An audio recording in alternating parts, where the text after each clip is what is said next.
युद्ध किसी के मध्य हो, दो देश, तीन देश या और अधिक देशों के मध्य, युद्ध हमेशा युद्ध ही होता है कि इसमें शक्तिशाली देश को कोई नुकसान ना हो और छोटे देश को ही नुकसान हो। युद्ध में शामिल होने वाले हर पक्ष को नुकसान होता है। किसी भी देश के नागरिक हैं। युद्ध में मारे गए लोग कभी वापस नहीं आ पाएंगे और कई बार यह अनावश्यक युद्ध एक देश दूसरे देश पर अपनी दादागिरी दिखलाने के लिए जबरदस्ती छेड़ते हैं। अमेरिका, इजराइल और ईरान युद्ध। ये युद्ध अमेरिका के गले की हड्डी बन गया है। वर्तमान में ये अमेरिका, इजराइल और ईरान का युद्ध हमारी दृष्टि में अमेरिका की दादागिरी का परिणाम है कि जिस दिन ईरान परमाणु शक्ति देश बन जाएगा उस दिन ईरान का सबसे पहला निशाना इजराइल और सिर्फ इजराइल होगा। और अंतर्राष्ट्रीय राजनीति में और आज की परिस्थिति में कोई देश एक दूसरे का स्थायी दोस्त और स्थायी दुश्मन नहीं हो सकता।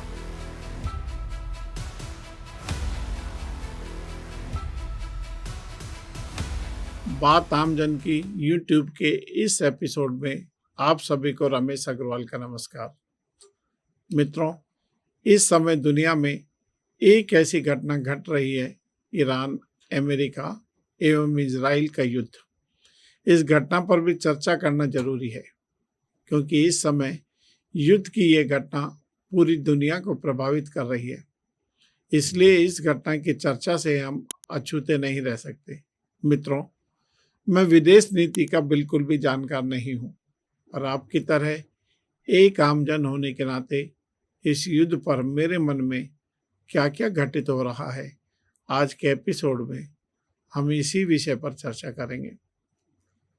मित्रों, युद्ध किसी के मध्य हो, दो देश, तीन देश या और अधिक देशों के मध्य, युद्ध हमेशा युद्ध ही होता है। युद्ध देशों के मध्य हो या अपने ही देश में गृह युद्ध हो, परिवार के मध्य युद्ध हो या फिर समाज की विभिन्न जातियों के मध्य युद्ध हो। मित्रों, हम बात कर रहे हैं ईरान, अमेरिका और इजराइल के मध्य और उनके कारण पूरे खाड़ी देशों में, खाड़ी के देशों के आसपास अन्य देशों में जो युद्ध छिड़ा हुआ है इसका परिणाम केवल और केवल विनाश है। और यह कभी नहीं होता कि इसमें शक्तिशाली देश को कोई नुकसान ना हो और छोटे देश को ही नुकसान हो। युद्ध में शामिल होने वाले हर पक्ष को नुकसान होता है, किसी को कम, किसी को ज़्यादा। और इन युद्धों में शामिल देशों की विभिन्न धन संपदाओं, वहाँ के संसाधनों और वहाँ के विकास का विनाश तो होता ही है। और इस विनाश को तो 10, 20 या 30 सालों में भरपाई हो ही जाती है। लेकिन जिन लोगों ने अपने प्रियजनों को, अपने परिवार के लोगों को इस युद्ध में खो दिया, क्या वह लोग कभी वापस आ पाएंगे? उनकी पूर्ति हो पाएगी? कभी नहीं। जिन लोगों ने अपने परिवारजनों को खो दिया, चाहे वह किसी भी देश के नागरिक हैं, युद्ध में मारे गए लोग कभी वापस नहीं आ पाएंगे। और जब युद्ध या परस्पर झगड़े का उन्माद समाप्त होता है, हम इस झगड़े का मूल्यांकन करते हैं और घर के झगड़े का हो या देशों के मध्य हुए युद्ध का एनालिसिस करते हैं तो पाते हैं कि हर पक्ष तब तक अपना बहुत कुछ खो चुका होता है और फिर पश्चाताप के पश्चात कुछ हासिल नहीं होता।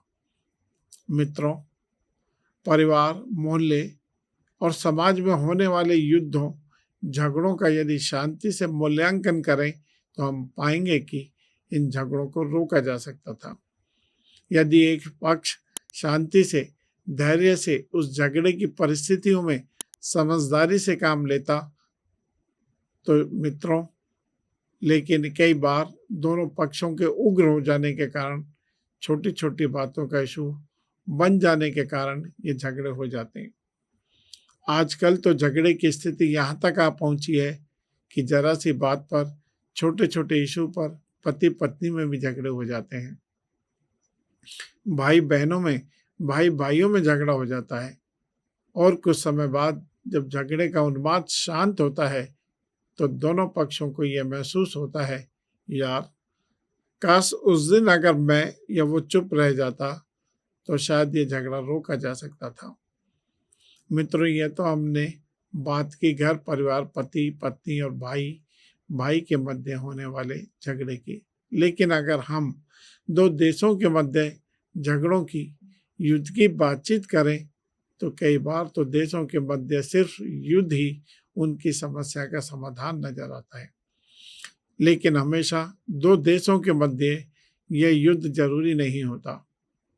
कई बार तो अनेक देश अपने देश में जनता के मध्य उठने वाली तरह तरह की समस्याओं, असंतोष से देश की जनता का ध्यान हटाने के लिए उस देश के शासक अपने प्रति होने वाले असंतोष को दबाने के लिए दूसरे पड़ोसी देशों से बेबात अनावश्यक युद्ध छेड़ते हैं।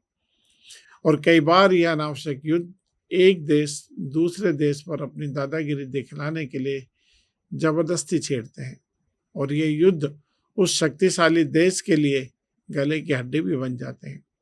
जैसा फिलहाल अमेरिका, इजराइल और ईरान युद्ध। ये युद्ध अमेरिका के गले की हड्डी बन गया है। हालांकि ईरान और इजराइल के लिए भी यह युद्ध उतना ही सिरदर्द बन गया है जितना अमेरिका के लिए बन गया है।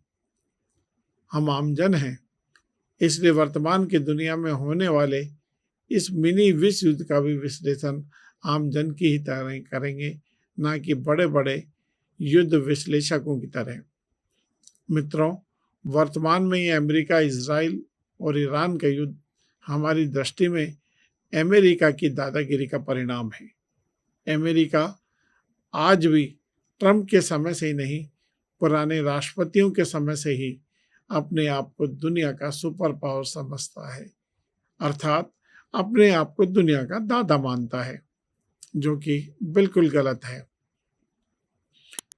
मित्रों, यह बात बिल्कुल भी अच्छी नहीं है कि वह अपने आप को दुनिया का दादा माने।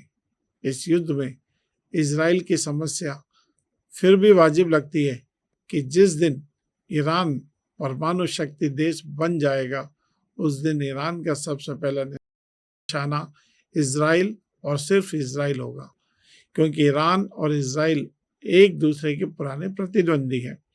हालांकि कभी यह दोनों देश एक दूसरे के गहरे मित्र भी होते थे, पर अंतर्राष्ट्रीय राजनीति में और आज की परिस्थिति में कोई देश एक दूसरे का स्थायी दोस्त और स्थायी दुश्मन नहीं हो सकता।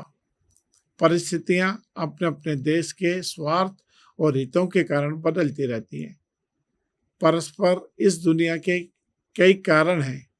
जहाँ तक दोस्तों हम अमेरिका की बात करें, अमेरिका का बड़प्पन इसमें होता कि वह दोनों देशों इजराइल और ईरान को एक दूसरे के सामने बैठाकर समझौता करवाता, समस्याओं का समाधान करवाता और इस युद्ध को टलवाने का प्रयास करता। जैसे हमारे परिवार में परिवार का मुखिया हमारे घर के झगड़ों का समाधान करवाते हैं। पर मित्रों, अंतर्राष्ट्रीय राजनीति में कोई ऐसा नहीं सोचता। दो देशों के मध्य युद्ध की नौबत आ जाए या युद्ध की नौबत ना आए, हमारा देश भारत तो प्रारंभ से ही इसी विचारधारा पर चलता है कि हमारे यहाँ कभी युद्ध की नौबत नहीं आए। हमने अपने पड़ोसी देश पाकिस्तान और चीन के साथ कई बार ऐसा ही प्रयास किया है। एक बार नहीं, अनेकों बातचीत से युद्ध को टालने का प्रयास किया गया। इन देशों से तभी युद्ध किया है जब ये देश प्यार की भाषा नहीं समझ पाए, जैसा कि अभी ऑपरेशन सिंदूर के दौरान और चीन बॉर्डर पर डोकलाम विवाद पर हमें अपनी शक्ति का प्रदर्शन करना ही पड़ा। तभी ये दोनों देश हमें शांति से रहने दे रहे हैं, वरना अब तक ये भारत को ईरान का मैदान बना देते। दोस्तों, हम सभी जानते हैं कि 2014 के बाद का भारत अपने ऊपर अब अत्याचार होने पर या युद्ध थोपने पर हम दुश्मन को अंदर घुसकर मारते हैं, चुपचाप नहीं बैठते, किसी दूसरे को बिचौलिया बनाने या मध्यस्थता करवाने का मौका भी नहीं देते हैं। मित्रों, अमेरिका की दादागिरी की बात तभी आरंभ भी हुई है, पर यह बात चूंकि बहुत लंबी है, इसलिए अमेरिका को बेनकाब हम कल इसी समय अगले एपिसोड में करेंगे।